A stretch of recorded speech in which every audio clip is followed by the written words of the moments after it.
हर्ष की राजनीतिक उपलब्धियां। गुप्त साम्राज्य के बाद उत्पन्न राजनीतिक स्थिरता का लाभ उठाकर छोटे छोटे राज्य उदित होने लगे। कमजोर उत्तराधिकारियों के कारण पूरे उत्तर भारत में छोटे छोटे राजा आपस में लड़ने लगे। ऐसी स्थिति में उत्तर भारत की कमान पुष्यभूति वंश के शासकों के पास आ गई। जब वे कन्नौज पर शासन करने लगे, हर्षवर्धन के शासनकाल में के बारे में जानकारी के विभिन्न स्रोत हैं। उन स्रोतों में हुएन का विवरण तथा बाणभट्ट का हर्षचरित कादंबरी एवं स्वयं हर्ष द्वारा रचित नागालैंड रत्नावली एवं प्रियदर्शिका प्रमुख है। इसके अतिरिक्त हर्षवर्धन का बांसखेड़ा ताम्रपत्र अभिलेख एवं पुलकेशिन द्वितीय के समय का ऐहोल अभिलेख विशद जानकारी प्राप्त करते हैं। राजनीतिक उपलब्धियों की जानकारी के लिए देवहति की पुस्तक political history of Harsha region प्रमुख है। साथ ही सांस्कृतिक उपलब्धियों को जानने के लिए हर्षकाल का सांस्कृतिक इतिहास, जो आचार्य वासुदेव शरण अग्रवाल द्वारा रचित है, प्रमुख स्रोत है। पुष्यभूति वंश या वर्धन साम्राज्य। यह वंश पुष्यभूति द्वारा स्थापित किया गया, जो कि शिव के अनन्य भक्त थे। हर्षकालीन मोहरों तथा अभिलेखों से यह पता चलता है कि पुष्यभूति के उत्तराधिकारी राजाओं के महाराज नरवर्धन, राज्यवर्धन, आदित्यवर्धन तथा परम भट्टारक महाराजाधिराज प्रभाकर वर्धन महत्वपूर्ण हुए। आदित्यवर्धन के पुत्र पुत्र प्रभाकर वर्धन का वर्णन बाणभट्ट ने हर्षचरित में इस प्रकार किया है। हरण हिरण्यकेशर्ये सिंधुराज ज्वारो गुर्जर प्रजाग्रह गंधराधिप गंध प्रकट पकलह लठी पाटल पाटचरो इत्यादि। इसका अर्थ यह है कि प्रभाकर वर्धन होण रूपी मृग के लिए सिंह के समान था। सिंध देश के लिए वह बखार था। गर्जरों की निंदा भंग करने वाला था। गंधार रूपी मस्त हाथी को जलाने वाला तथा लाटों की चालाकी को हरने वाला और मालवा राज्य की लक्ष्मी के लिए कुठार था। कुछ इतिहासकार इस आधार पर यह मानते हैं कि उसकी अधीनता इन राजाओं ने स्वीकार की थी, लेकिन यह हो सकता है कि साम्राज्य प्रभुता को स्थापित करने हेतु यह सभी उसके शत्रु राज्य थे। लेकिन इतिहासकारों का एक बड़ा भाग यह मानता है कि प्रभाकर वर्धन एक क्षत्रिय राजा थे, जो अपनी प्रभुता स्थापित करने के लिए संघर्षरत थे। प्रभाकर वर्धन के कुल 2 पुत्र राज्यवर्धन और हर्षवर्धन तथा एक पुत्री राजश्री हुई। हर्ष का प्रारंभिक जीवन। प्रभाकर वर्धन की अचानक मृत्यु के साथ ही यशोमती, जो कि हर्षवर्धन की मां थी, सती हो गई। इसके बाद शशांक ने राजश्री के प्रति ग्रहवर्मन की हत्या कर दी। अपने बहनोई की हत्या का बदला लेने के लिए राज्यवर्धन आगे बढ़ा, लेकिन एक षड्यंत्र के तहत उसकी भी हत्या कर दी गई। ऐसी स्थिति में हर्षवर्धन 606 ईस्वी पूर्व में गद्दी पर बैठा। उसके सामने एक सबसे बड़ी चुनौती अपनी बहन को, जो कि मौखरी वंश की राजकुमारी थी, उसको सत्ता पर पुनर्स्थापित करना था, क्योंकि राजश्री के पति ग्रहवर्मन की मौत के बाद शशांक ने कन्नौज पर कब्जा जमा लिया था। हर्ष स्वयं कन्याकुब्ज अर्थात थानेश्वर नामक स्थान से शासन करना शुरू किया और उसने सर्वप्रथम कामरूप के राजा भास्कर वर्मन से संधि कर ली, क्योंकि भास्कर वर्मन भी शशांक की विस्तारवादी नीति से भयभीत थे। क्योंकि कामरूप की सीमा गौड़ के से मिलती थी तथा शासक शशांक था, इस प्रकार शशांक के विरुद्ध युद्ध में भास्कर वर्मन ने सैन्य सहायता देना स्वीकार किया। कन्नौज का अधिग्रहण और शशांक के विरुद्ध कार्यवाही। कन्नौज की जनता तथा मौखरी वंश के समर्थकों ने हर्ष को आमंत्रित किया कि कन्नौज का शासन अपने हाथ में ले ले। उस समय शशांक कन्नौज पर जबरदस्ती अपना शासन थोप रहा था। जनता और अपने साथियों की सहायता से हर्ष ने कन्नौज को अपने राज्य के अंतर्गत ले लिया, लेकिन ऐसा प्रतीत होता है कि शुरुआत के दिनों में वह राजश्री और ग्रहवर्मन के दोस्त दिवाकर वर्मन के सहयोग तथा उनके नाम पर ही कन्नौज का शासन चलाता रहा, लेकिन बाद में स्वयं शासक बन बैठा।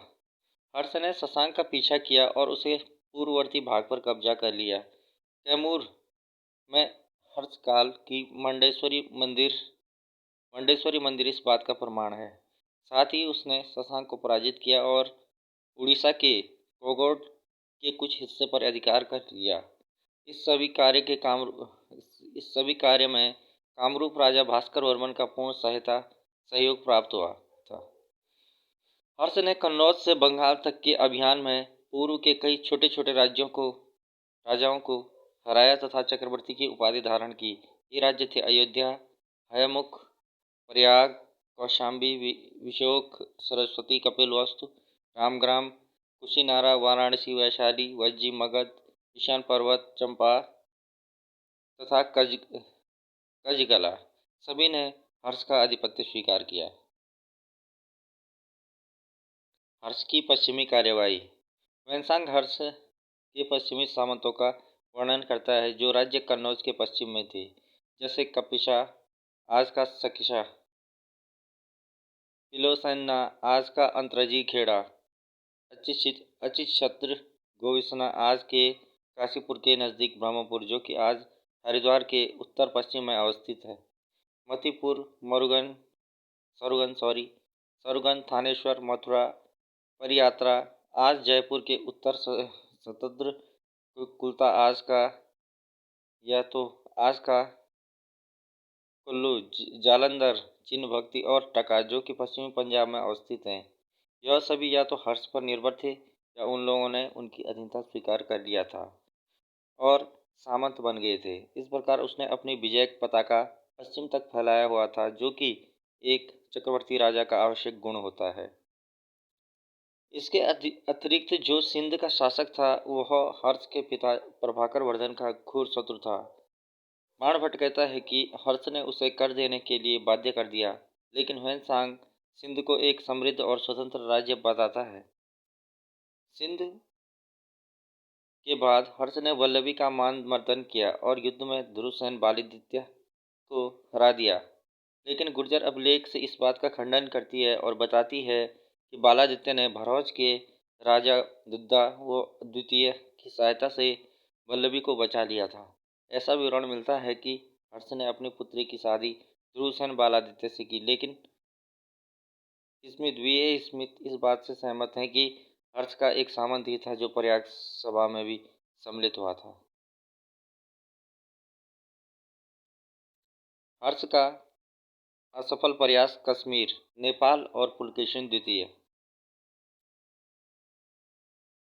बाणभट्ट का यह कथन अत्र परमेश्वराम तसारो शैल भगो दुर्भाग्यथा करा इस बात की तरफ इशारा करता है कि हर्ष के अंतर्गत बर्फीले पहाड़ वाले क्षेत्र शामिल थे। इसकी पहचान राधा कुमुद मुखर्जी ने कश्मीर और नेपाल से की, लेकिन रजत रंगड़ी ने कहीं भी कश्मीर को हर्ष के अधीन नहीं बताया है, जबकि नेपाल के इतिहास में भी ऐसा नहीं मिलता।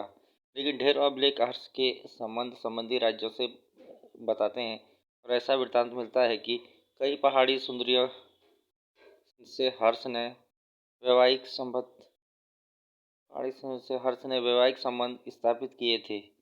इस प्रकार रामशेखर त्रिपाठी ने हिस्ट्री ऑफ कन्नौज में यह स्पष्ट किया है कि वे पहाड़ी राज्य गढ़वाल, कुमाऊं तथा दरिया थे। एक और युद्ध का विवरण मिलता है, वह है चालुक्य राजा पुलकेशिन द्वितीय के साथ। इस युद्ध की जानकारी का स्रोत बाणभट्ट का हर्षचरित और रविकीर्ति का ऐहोल अभिलेख है। दोनों स्रोतों अपने अपने राजा को जीत का श्रेय देते हैं, लेकिन ह्वेनसांग के विवरण में स्पष्ट है कि हर्ष नर्मदा से आगे नहीं बढ़ सका और वह पुलकेशिन द्वितीय को जीतने में असक्षम रहा। ऐहोल अभिलेख पुलकेशिन के समर्थन में जीत का दावा करता है, लेकिन ऐसा प्रतीत होता है कि उसकी कामयाबी इसलिए मानी जाती है क्योंकि उसने उत्तर भारत के चक्रवर्ती राजा को एक नदी पार नहीं करने दिया। यह युद्ध नर्मदा के तट पर लड़ा गया, जिसके ऐहोल अभिलेख में नाम रहना मिलता है। इस प्रकार यह स्पष्ट है कि दोनों शानदार योद्धा थे और इस युद्ध में कोई हारा नहीं था, लेकिन हर्ष की सेना को भयंकर क्षति हुई थी।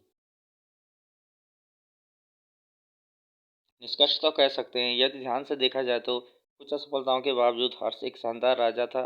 उसमें सेनापति के अतिरिक्त एक राजा का गुण भी समाहित था, लेकिन उसकी सफलताओं में ही